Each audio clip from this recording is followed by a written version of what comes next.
जय मित्रांनो, तर ज्यांनी पिंपरी चिंचवडला अर्ज केलेला आहे त्यांच्यासाठी हा व्हिडिओ आहे, तर व्हिडिओ नक्कीच शेवटपर्यंत बघा. तर आता आपल्या पिंपरी चिंचवडच्या मैदानी चाचणीला 11 फेब्रुवारी पासून सुरुवात होणार आहे. 11 ते 26 फेब्रुवारी पर्यंत आपलं ग्राउंड चालणार आहे. एकूण 16 दिवस आपलं ग्राउंड चालणार आहे.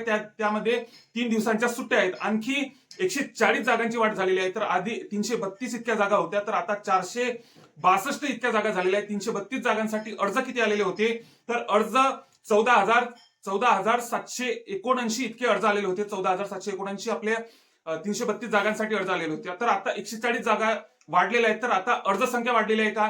आता जितके अर्ज आहेत तितकेच अर्ज आहेत, पण आता जागांची 140 जागांची वाढ झालेली आहे. तर त्याचा आपल्या मेरिटवर कशा प्रकारे परिणाम होईल? आणखी काही कॅटेगरीचा काय झालेलं आहे, तर 332 जागांमध्ये सर्वसाधारणला बऱ्यापैकी चांगल्या जागा होत्या, पण आता या ज्या 462 जागांची एक जाहिरात आलेली आहे आपल्या समोर, तर त्यामध्ये त्यांच्या जागा आपल्याला कमी दिसताना, कमी सर्वसाधारणला जागा कमी दिसत आहे. तर आता ते काय गोंधळ आहे, तर त्यावर आपण सविस्तरपणे बोलणार आहे.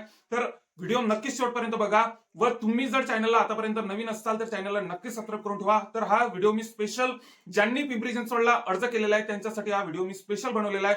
त्यामुळे ज्यांनी पिंपरी चिंचवडला अर्ज केलेला आहे त्यांनी आपल्या चॅनलला नक्कीच सबस्क्राईब करून ठेवा. सोबतच आता जशा काही पिंपरी चिंचवडच्या अपडेट येत राहतील, ग्राउंडच्या प्रत्येक दिवसाच्या अपडेट मी तुम्हाला देत राहील. जसं आपला 11 तारखेपासून आपल्या ग्राउंडची सुरुवात होऊन जाईल, तेव्हापासून मी तुम्हाला प्रत्येक अपडेट पिंपरी चिंचवडची देत राहील. तर त्यामुळे चॅनलला नक्कीच सबस्क्राईब करून ठेवा.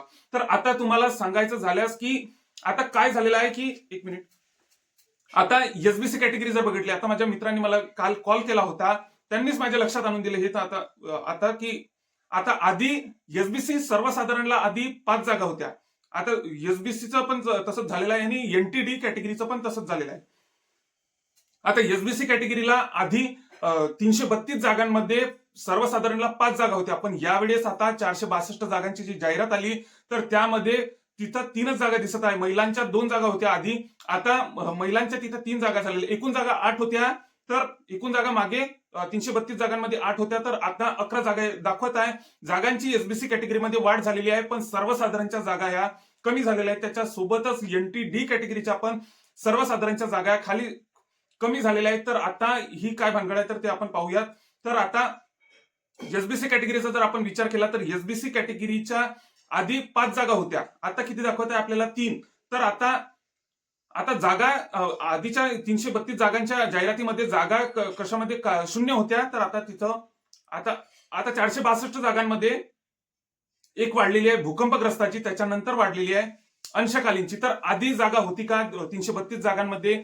332 जागांमध्ये भूकंपग्रस्ताची पण 0 जागा होती आणि अंशकालीनची पण 0 जागा होती. तर आता ह्या ज्या इथं एक एक जागा आपल्याला दिसत आहे, तर ह्या गोंधळून न जाता पूर्णच्या पूर्ण ह्या दोन्हीही जागा सर्वसाधारणच्याच आहे हे गृहीत धरून चाला.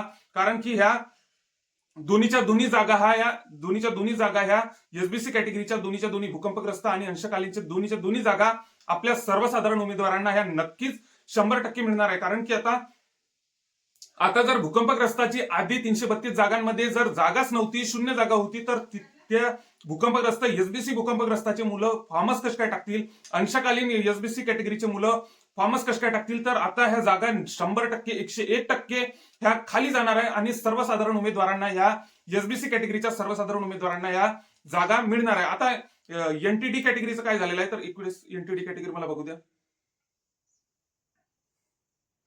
आता एनटीडी कॅटेगरीचा 322 जागांमध्ये काय झालेलं आहे, सॉरी मी 332 म्हणत होतो, 322 जागांमध्ये काय झालेलं आहे, तर 322 जागांमध्ये सर्वसाधारणला 4 जागा होत्या आधी, आणि आताच्या ऍडमध्ये काय झालेलं आहे, आताच्या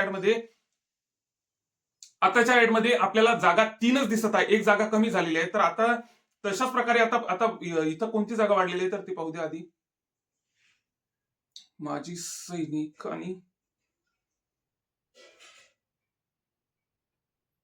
भजड, हा इथं आता प्रकल्पाची वाढलेली आहे, खेळाडूची वाढलेली आहे. आता ह्या ज्या आता एकूण जागा किती झालेल्या आहे, एनटीडीच्या एकूण जागा झालेल्या आहेत, तर 10 जागा झालेल्या आहेत. तर ह्या ज्या खालच्या आता आपल्याला कॅटेगरी दिसत आहे, खेळाडू असो, प्रकल्पग्रस्त असो, आधी थांबा एक वेळेस, मला फक्त एक वेळेस पाहू द्या.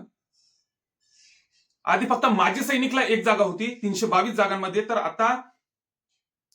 आता माजी सैनिकला एक जागा होती, माजी सैनिकची जशीच तशी एक जागा आहे, पण आता खेळाडूची एक जागा वाढलेली आहे, प्रकल्पग्रस्ताची एक जागा वाढलेली आहे. त्याच्यानंतर अंशकालीनची एक जागा वाढलेली आहे. तर अशा 3 जागा ह्या वाढलेल्या आहेत NTD कॅटेगरीच्या. तर ह्या तिन्हीच्या तिन्ही 100% सर्वसाधारण NTD कॅटेगरीला ह्या तिन्हीच्या तिन्ही जागा मिळणार आहे.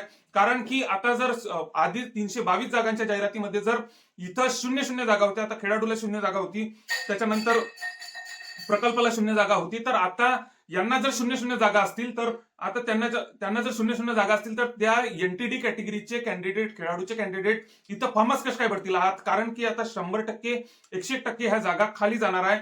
ह्या तिन्हीच्या तिन्ही जागा ह्या ज्या वाढ झालेल्या जागा आहेत, तर ह्या तिन्हीच्या तिन्ही जागा ह्या NTD कॅटेगरीला मिळणार आहे.